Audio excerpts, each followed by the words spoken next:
What's going on, Garrett? What's going on, Michael? Tell me how we can try to increase the NOI of our apartment building. So you increase the NOI in two ways. One is you increase revenue, or you can decrease expenses. What are some of the things that we've been doing that others might be able to replicate in their properties?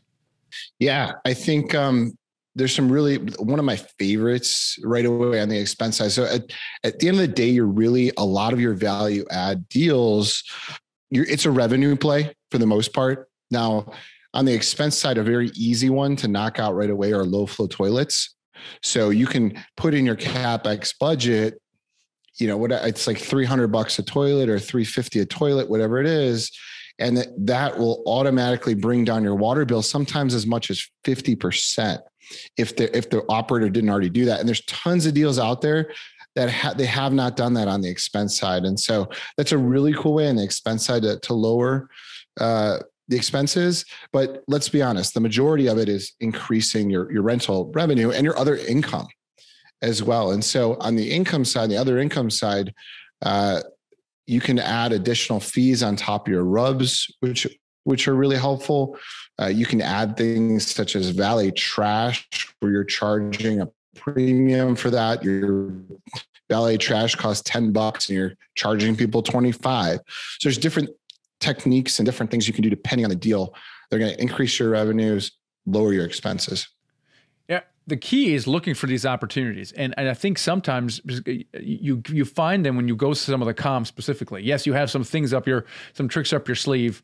For example, the eConserve, right? The water thing. We do that a lot, where a company comes in and they basically save like 40% on a water bill. Or, we appeal the tax assessment, right? So we go in each deal and go, what can we do? What are some of the comps been doing? What have we done in the past? And every time you do that, it makes you more competitive. Sometimes you wonder, oh my gosh, these guys overpaid. Well, maybe, but maybe not. Maybe whoever bought it actually has a trick up their sleeve, like we talked about previously on the podcast, where some people are converting a number of their units, maybe 10% into short-term rentals. Well, that's a trick up their sleeve, right? Yeah. One thing I'm going to say that I think people they maybe underrate to, that they shouldn't look at, is they shouldn't try to lower the payroll expense like over a certain level, because at the end of the day, you need good people. You need to understand the payroll in the market. And so if you need to spend more for that manager who's really good, that person's going to run your property more efficiently. I think spending more for payroll is a very good in general. That way you just have a smoother operation, less headache overall. And I think people sometimes look at that as, oh, the payroll is $1,500 a unit. Well, it's probably like that for a reason.